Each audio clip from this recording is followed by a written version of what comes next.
Welcome to the Monkey Bar Gym podcast. I'm Jessica Hines. And I'm Johnny Hines. And today, Jesse and I are going to talk about what we feel is one of the most important lessons you can have in your journey to reverse your aches and pains in your body. And Jesse, you want to tell them what it is?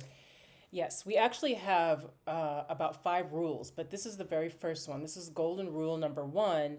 And this is pain that moves is better than pain that sticks. Right on. And what Jesse means by that is when a pain begins to diminish in the body, it oftentimes doesn't stay in the same spot.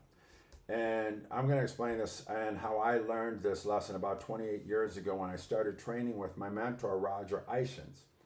I had severe knee pain from blowing my knee out, and over a couple of years of walking around LA, like on one leg, I developed severe back pain.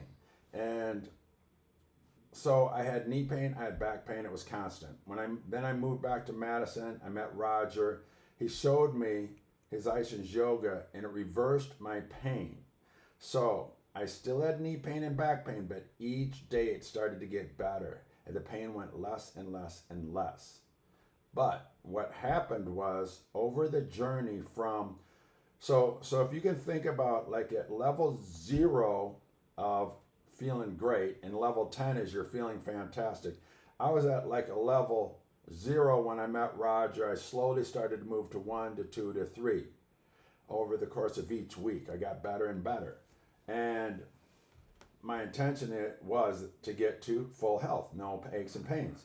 But a weird thing happened because I had the knee pain. It had also created this back pain. But when I started healing, other weird stuff started showing up.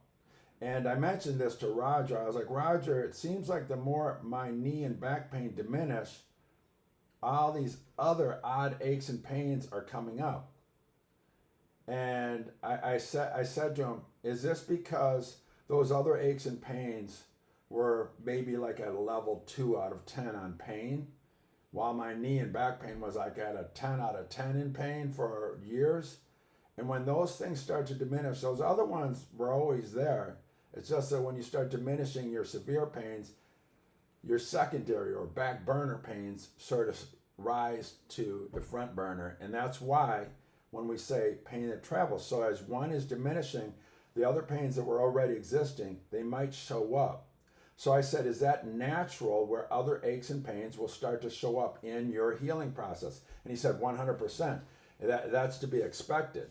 But Roger and I never talked about it beyond that. But Jesse, if you want to explain that a little more scientifically. One of the things I wanted to talk to you about was we're talking about not it just moving from one location to another location. Like you feel something here, now you're doing some alignment work or some other stimulus kind of work and you feel it over here or you feel something new pop up.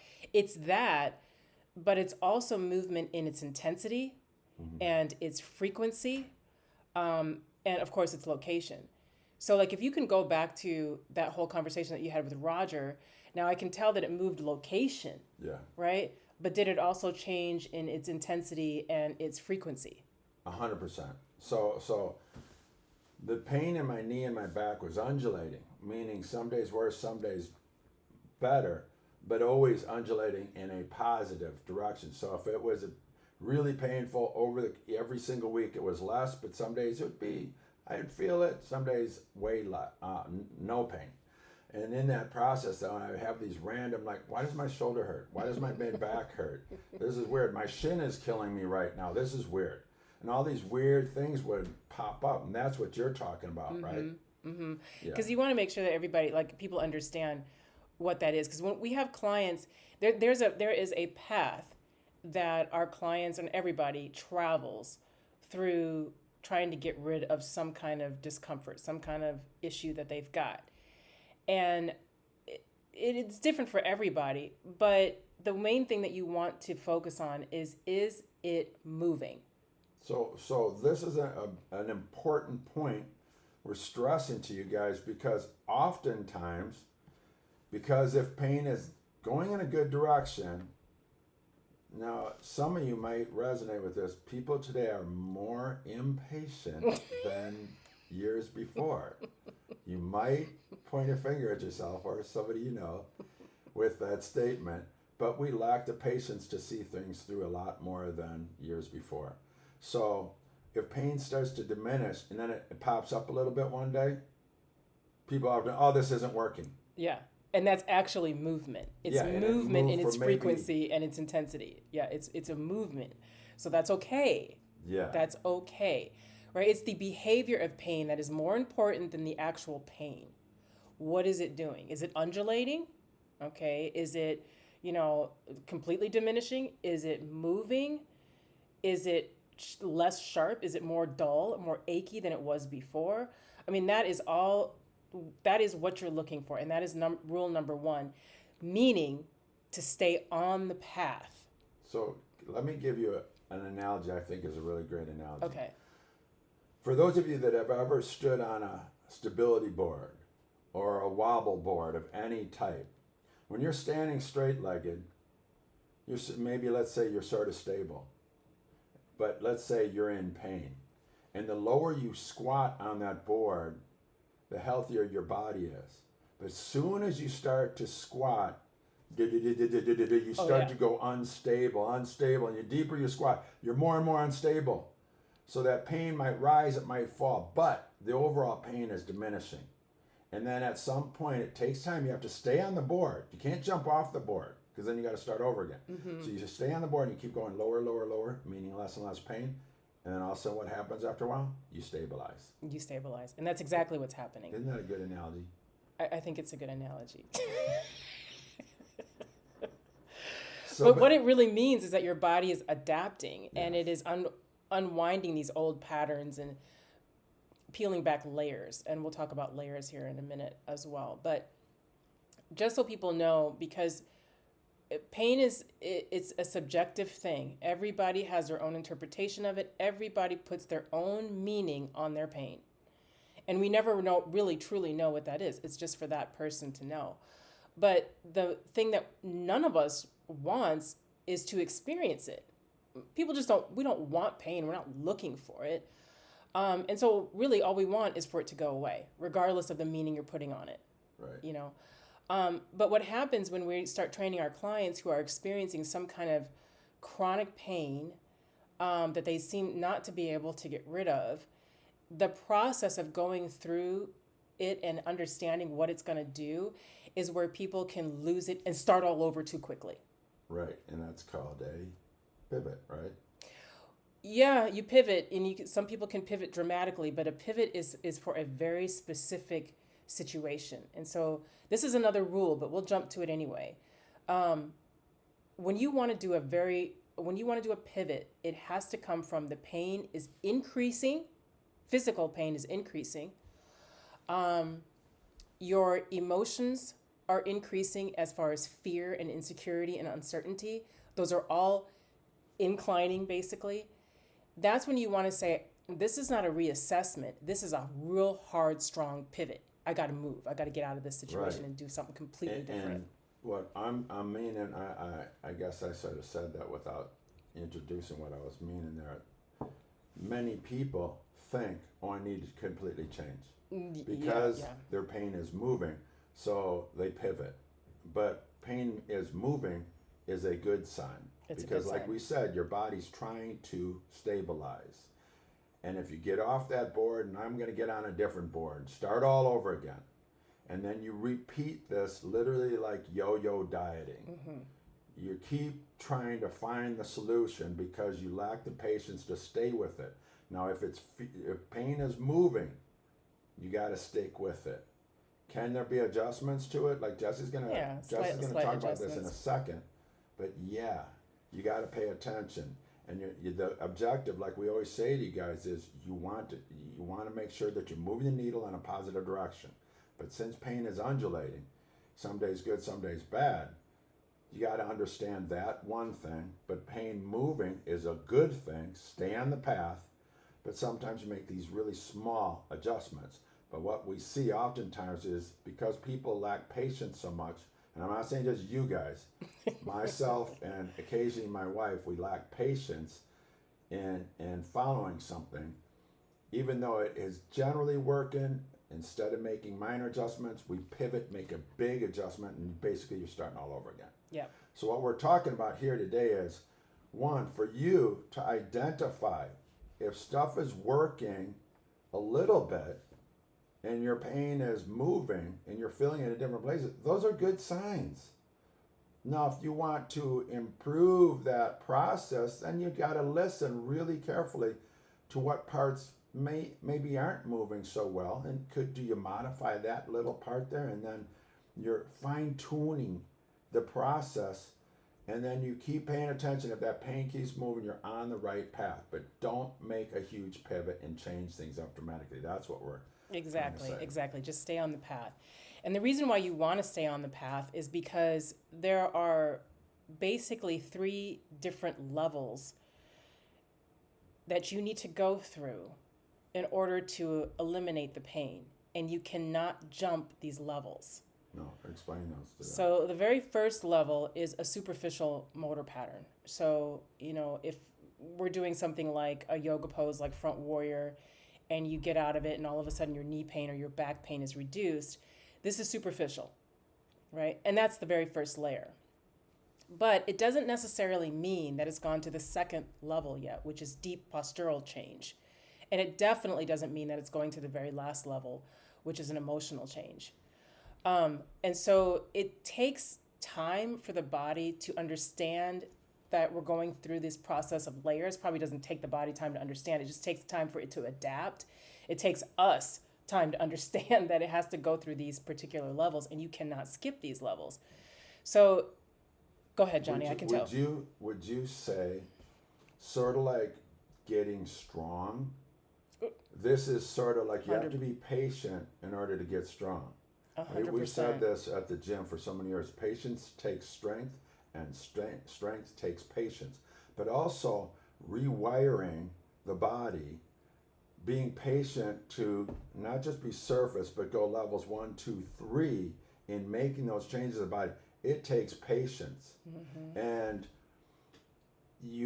that's why one of the reasons why those of you that have done the beginner sequence, and when you came to classes, many of you came to classes 5 days a week, and we did the beginner sequence. Then you would have done the beginner sequence 5 days a week. Mm-hmm. And it wasn't a profound single day change, but week to week, you're like, oh yeah, my back dome that finishes this sequence is getting better and better and better. Yeah. My front warrior feels better. All the poses start feeling a little bit better every single week. That's why everybody would get upset if we said, we're not going to do the beginner sequence to warm up class. And we were like, no. And we'd be like, okay, we'll do the beginner sequence. Because it made those subtle changes. And now we're talking about that's when it not just made the surface change, but it made a deeper alignment change, postural change, but then it also made an emotional change. Yeah, I mean, this is just the principles of neuroplasticity, because what happens is, in order for you to create a new pattern, it has to really go through an existing pattern, which if you've trained something 1,000 times in one thing, and even if it's dysfunctional, you've done it 1,000 times, the wiring of that process is really set and grooved. Yeah. And if you try to introduce something brand new, but you've only done it 20 times, you're not going to it's not going to change like that. You're going to go still through the dysfunctional path. Yeah. So it's important to repeat. And like for those people who were doing the beginner yoga sequence, probably right after you got done with it, the very first time you did it, you felt an immediate change. You're like, wow, that felt pretty freaking good. Yeah. And then the week goes on and there's a dip, right? And then you come back and you do it again and it's like, oh, immediate change. And then there's a dip. And then that dip starts to become less and less and less. But that is exactly how it's supposed to go. You're supposed to have this really great immediate change, but then understand, now we're getting ready to go into a process. It's just not going to go away. So there's going to be a dip and it's going to fall off and you're going to be like, okay, well, what just happened? But this is the way that the body starts to adapt and starts to change to a new behavior and a new pattern. Yeah.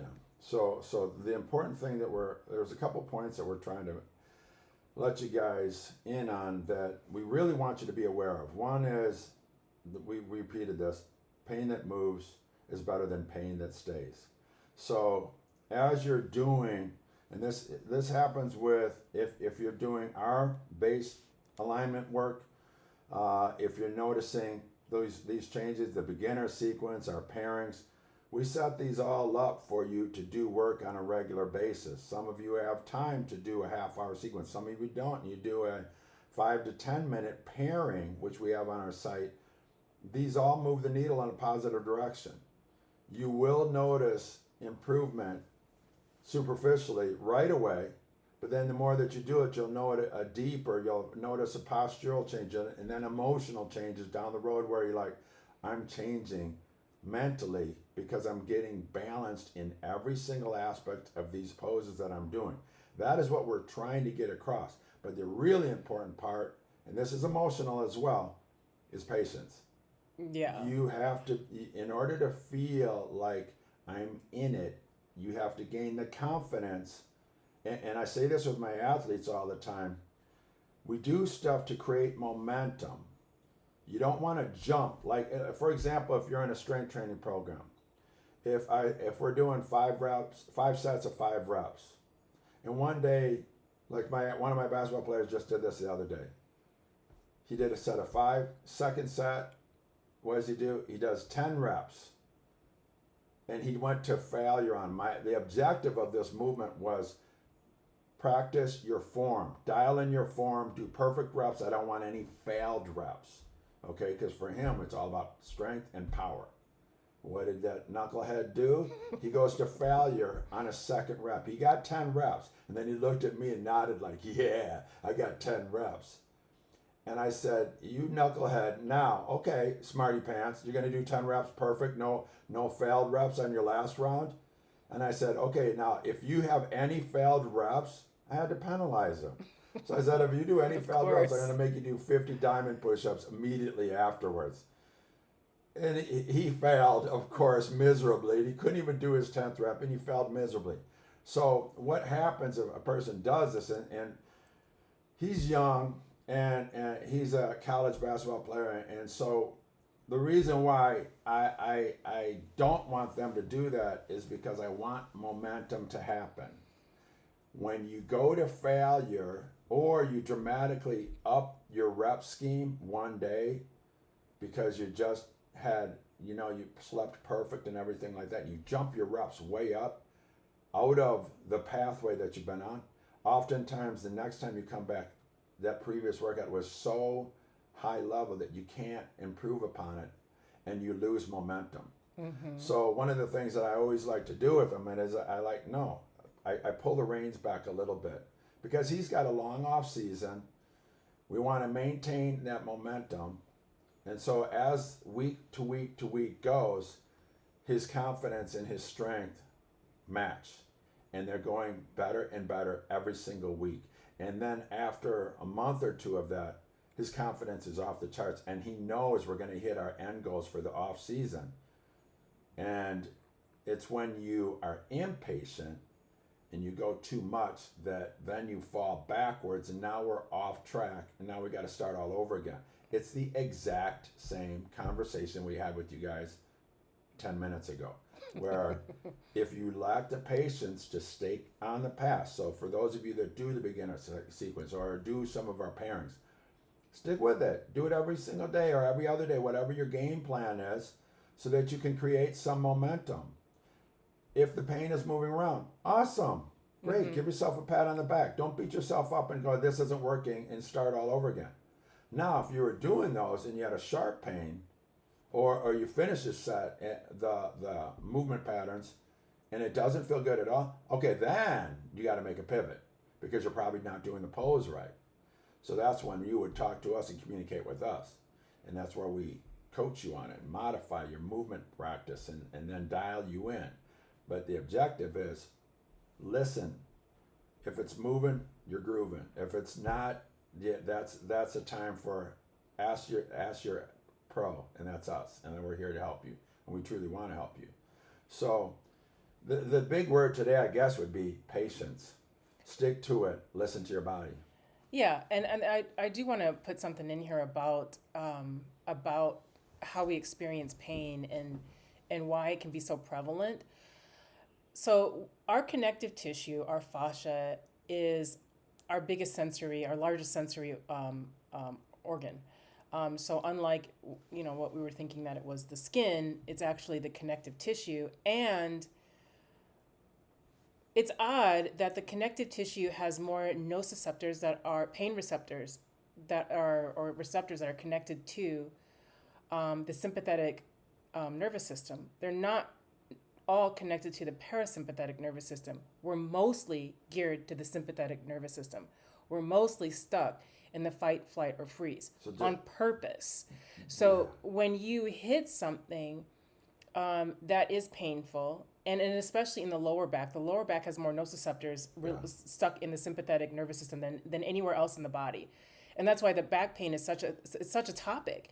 It's like, it seems like everybody experiences it and everybody wants to get rid of it, but it's happening for a reason. It's not some made up thing. Our connective tissue is actually attached, especially in that part, attached to that sympathetic nervous system.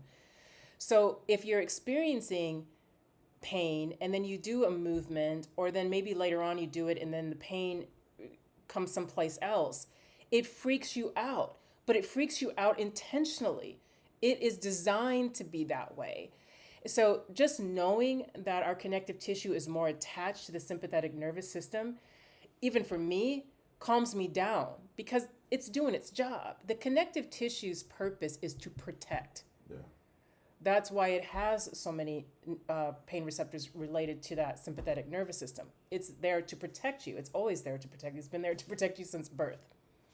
So to have those kinds of experiences isn't something that you should freak out about. It's just being very aware of how the body actually works. So wouldn't you agree then with our protocol approach, where we often tell people we're working with, if you're experiencing pain, you don't want to go past a 3 out of 10 in that pain. So if you have, low back is a great conversation piece here.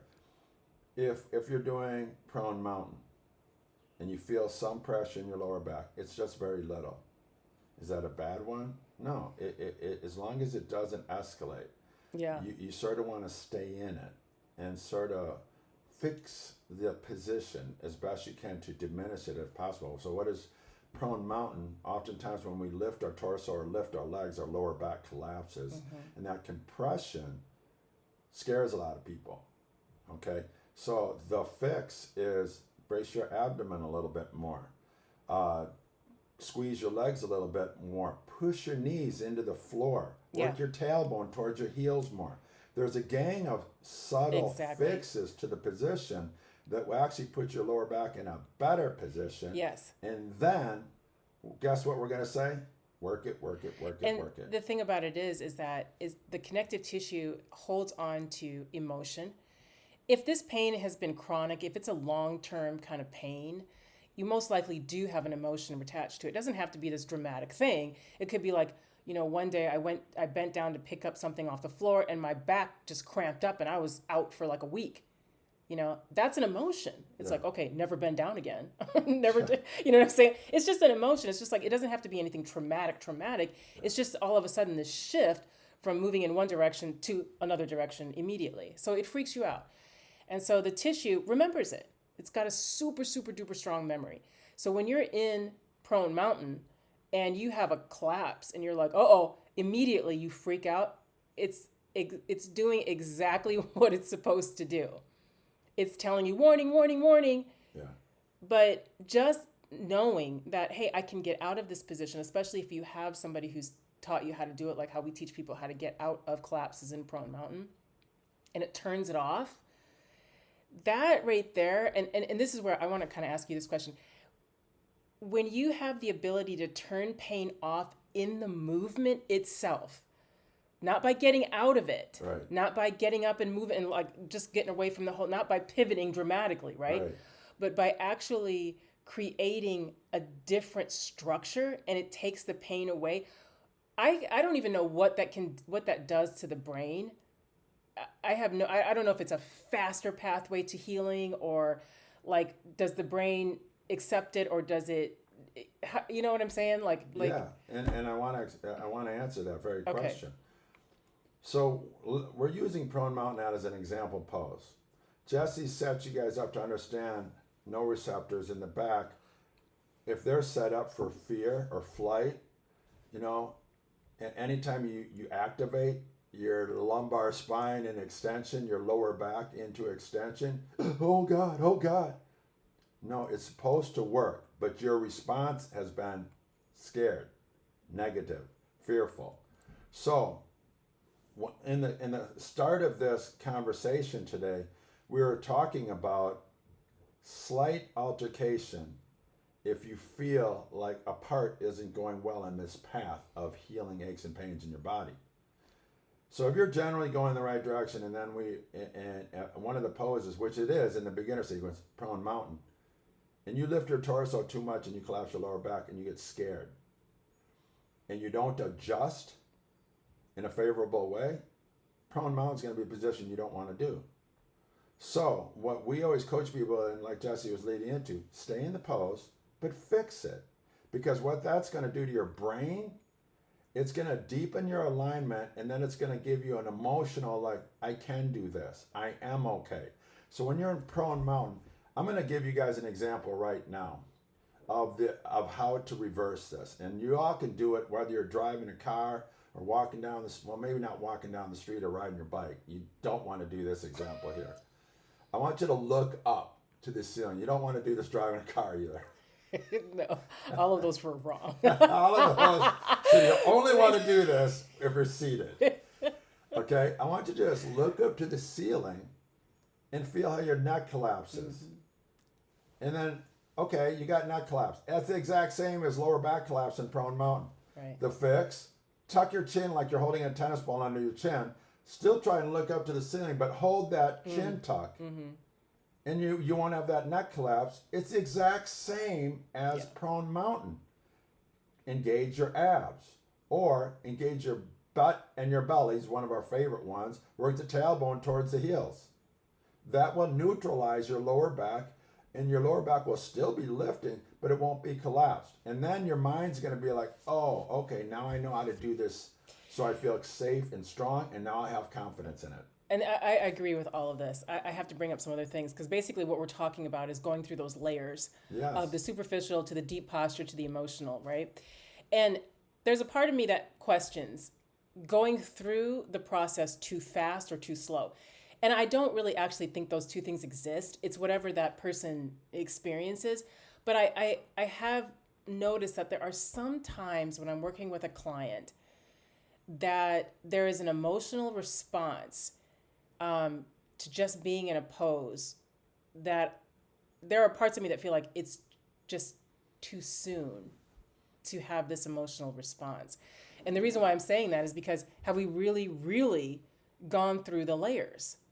Yeah. Do you know what I'm saying? Have we really, really gone through the superficial layer? Maybe, but the deep postural, maybe we hit it a little bit, but why the emotional response this quickly? Like if we've been in a pose for like 30 seconds. But like I said, I honestly don't think I honestly don't think that there's a time that it's good or bad, or there's like a length of time it should be and shouldn't be. I mean, you can't really say that, but it just brings this up in my mind. Like, is it too fast? Is there a time when it just... Well, I don't think it's too fast. If you're getting traumas that are deep-seated out of you, the thing I think that sometimes we can look at things too fast is if we get that superficial, like prone mountain again is a good example of, if you feel the back line engage in an even way into extension from your heels through your head, and you get out of it, you're going to feel more opened up. True. And that's going to give you a deeper postural improvement. That's true. And that's going to give you an emotional feeling of well-being. So if that happens within 30, 45 seconds, fantastic. Now, what happens though, if you don't repeat it, you go back. Oh, it's going to quickly snap back. So there's a stickiness that comes from doing something more often. That's why when people generally work out once a week, they don't make any changes. And that's why a certain amount of times of repeating movement patterns is what sticks, and then all of a sudden you get confidence in it, and that's where you get strong in it, whether that be alignment based or strength and calisthenic based. Okay, now let me ask you something.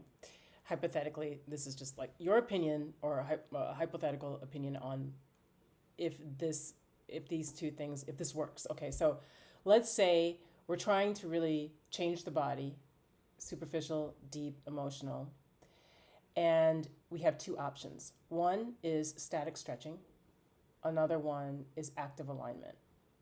Do you think that doing static stretching has the same effect over time as active alignment, or what do you think about comparing those two? Okay, this is a great question for me. I didn't really ask that question right, so I hope everybody understands. So static stretching is where you just hang in a pose. There's no activation of the muscle groups on one side of the body, but there's eccentric loading, and it's a survival mechanism in the body that you're trying to override. So in a static stretch, which any pose can be done into a static stretch, and any pose can be made into a dynamic active stretch. A good example is a forward fold. You can do forward fold where you're just hanging out, and the back line of your body is going to try and resist this hang, so it's going to engage. And for people with back issues, this is scary sometimes. So actively doing forward fold, you're engaging your abs, you're tucking your chin, you're squeezing your thighs, you're trying to engage that front line of the body. Two, through reciprocal inhibition, relax that back line of the body. Mm-hmm. You can do this in a hurdler stretch, you can do it in front warrior, you can do it in side warrior, you can do it in back dome. Actually, you can almost do a static stretch version. If you're limber in certain ways, you can literally lock out your arms and just sort of hang in it. Almost every single pose, you can do both.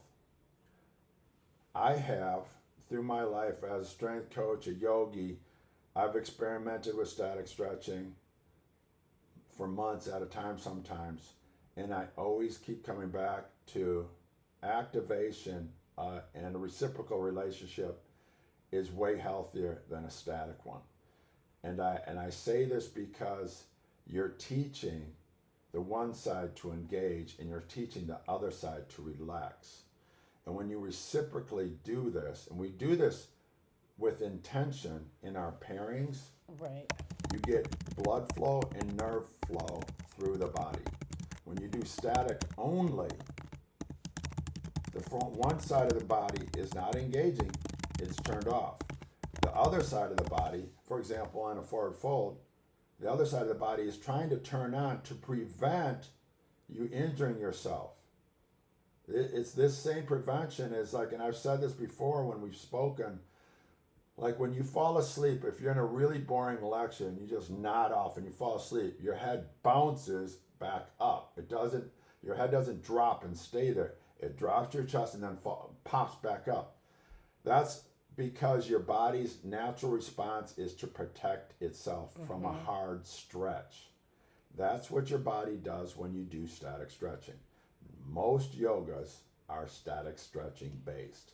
Yes. So I am a big proponent of active alignment, not static. So I want to bring this up because I heard this a while ago, and I hadn't done a lot of research on it, and I'm still diving into this. But there was a study, there have been actually a few studies out there that discusses how yoga can actually intensify depression and anxiety in people who are already depressed and anxious. And I often wondered why and how this would actually occur. And you're talking about it right now, where if you're in a class that is revolved around static stretching, where there isn't an active component to it, when you have a person who comes in who's already in a vulnerable state, the static stretching is a passive, vulnerable place. There isn't anything holding, quote unquote, holding you up. Therefore, you're more exposed. And there are certain positions that can make people really freak out, like forward fold, like you just said, forward fold is one of them that can really get people. Yeah. But I find it so interesting because initially for many people who are depressed, when they go into a yoga class, it actually worsens.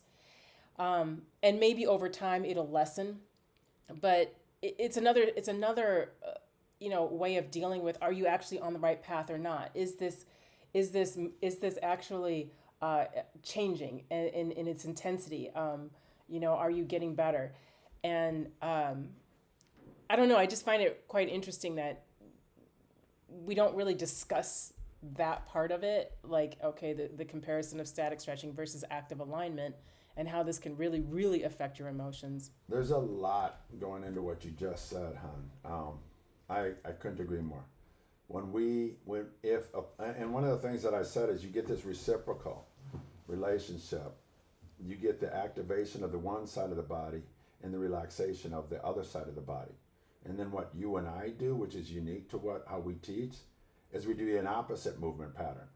So a forward fold to a back dome type movement pattern. So then I'm activating the back side and I'm relaxing the front side of the body. And if you go back and forth with that, you get a lot of nerve flow through the body and blood flow throughout your whole body. Now, if you did those two movements in a complete static, it's in a survival mechanism where it's trying to prevent the stretch. Yeah. Now, yes, it's been proven you can override it. You sit in a pose long enough, even if it's static, you can override it, but you don't build that reciprocal relationship. So I think a reciprocal relationship increases the flow of energy and blood through the body. I think Agreed. It's far more healthy. And so here then is an interesting point. So we want the reciprocal relationship. We want to turn on the backside muscles. Like in Front Warrior is a great example.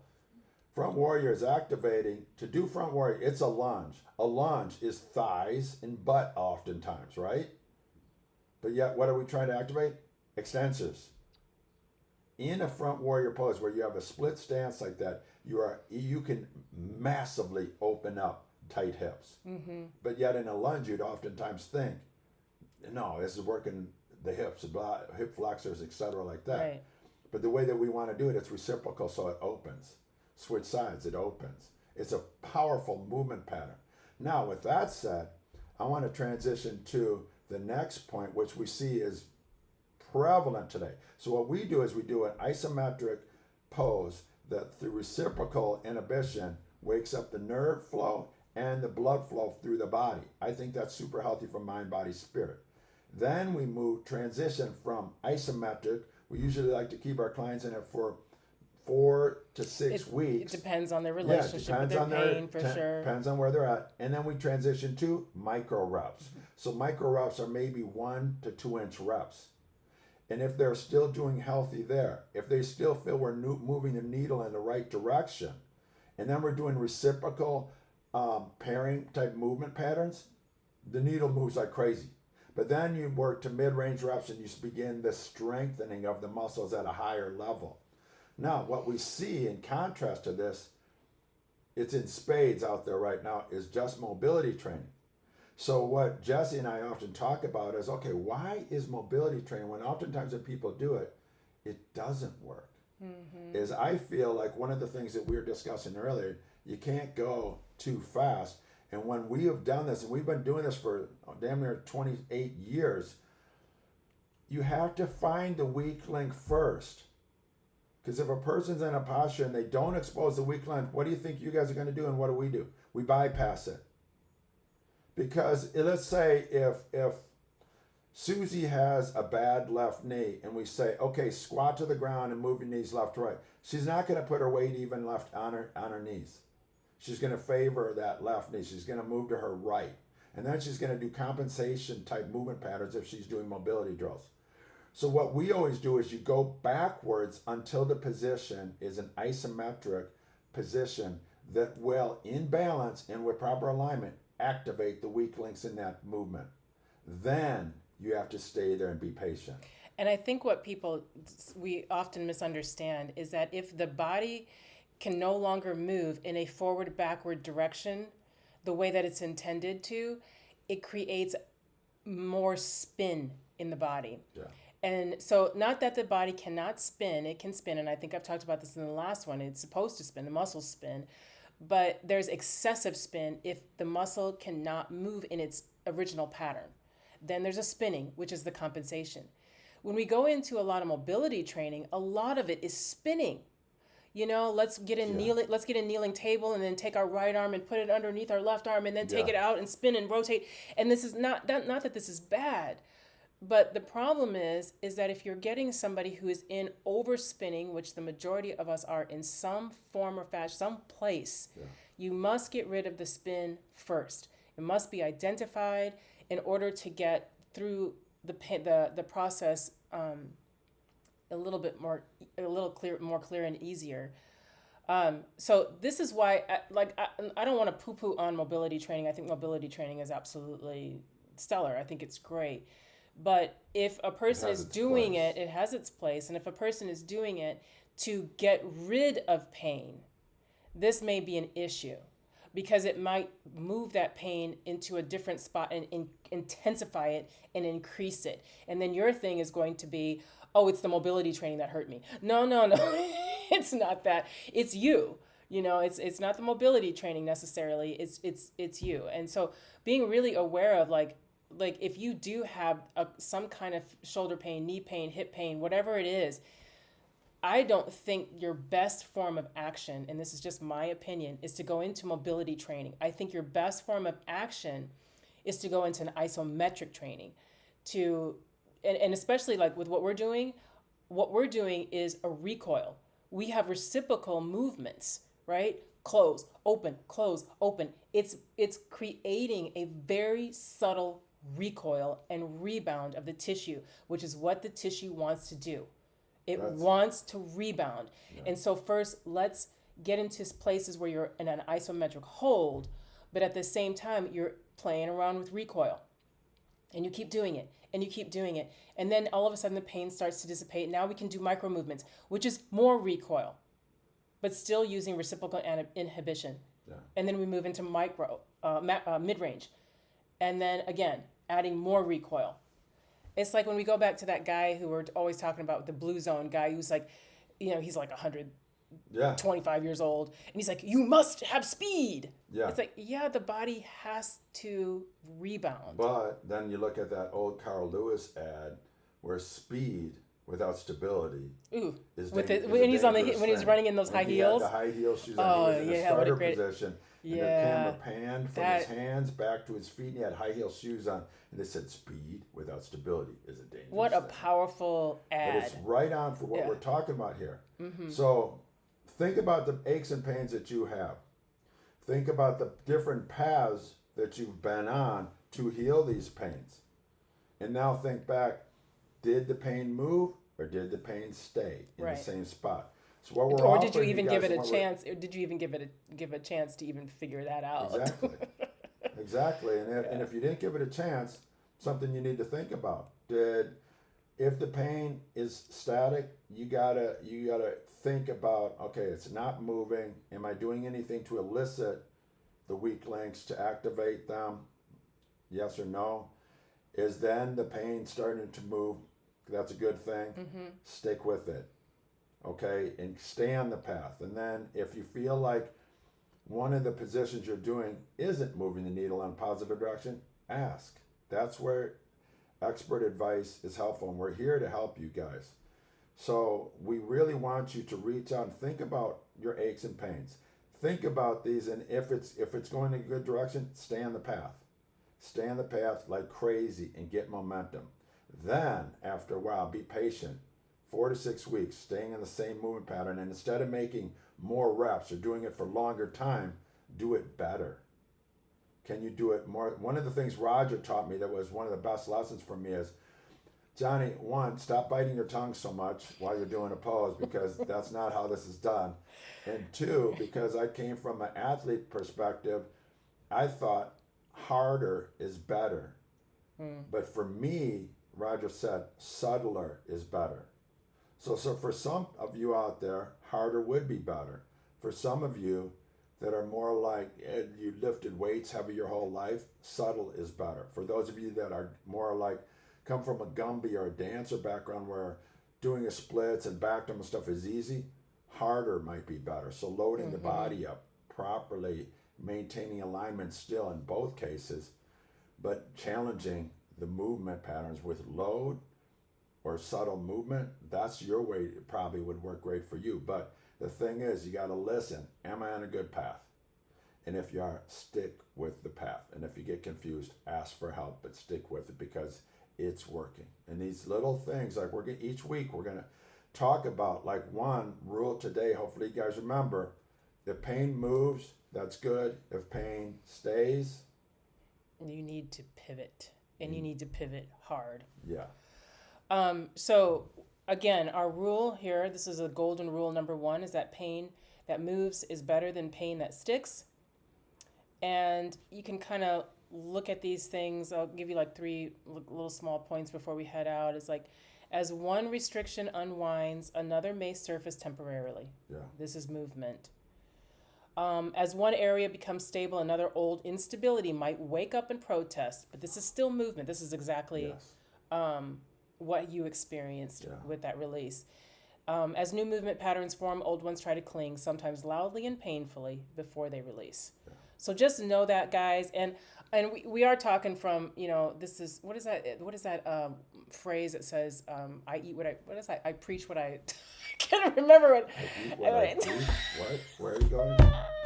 What is that? I talk what I preach, or I preach what I talk, or what is that? I walk the talk. Oh my God, I that was walk a the terrible. walk. I don't talk the walk. That or was whatever. terrible. Okay. I messed that up probably, but Yeah, I think we actually need to eat because we. Yeah. Yeah. But anyway, True. that's terrible. But no, what I wanted to say is that we use these methodologies. So it's not like we don't ever experience pain. I mean, oh my God.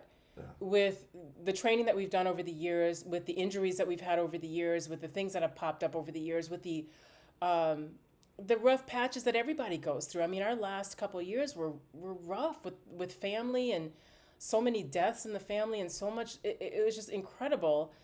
And the body remembers all of that. Yeah. And it holds on to all of that. It doesn't just like go anywhere.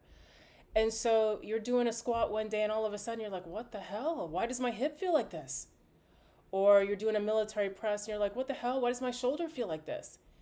And in those moments, it's time to remember these kinds of things. Like, we do have to step back, reassess, and get ourselves out of that. And sometimes it can take, okay, let's just be patient. Let's do this for 4 to 6 weeks. Let me do my isometric. I mean, just recently, I've had some crazy right shoulder pain. And I'd been experiencing it for a while. And I went through this process. And yesterday I was doing military presses for the first time in, I would say, 2 months. And I was like, oh, I don't feel anything. I'm like, great, it moved. It moved. Yeah. It now it's not bothering me, So anyway, that was a crazy ending because I couldn't remember that phrase there. You guys, But we probably don't get edit. the analogy she was going for. I know, and we don't edit I'm anything. still confused about what she was trying to say, but I'm the worst at analogies. I'm always saying. I remember when I would teach a course, I was like, "Well, you don't kick a horse with 2 stones." Yeah, we're like Stuff like that. And everybody would look at okay. me like, "What? Stop! Don't do that anymore." Well, we hope that you guys enjoyed this and you can ponder these points and apply them to your life and how you are reversing your aches and pains, and hopefully it gives you some food for thought. Yeah, and the next time we'll talk about golden rule number 2, which I'll keep a secret until next time. That'll be good. All right, guys, have a great one. We'll see you next time. All right, Thank you. guys. Bye-bye.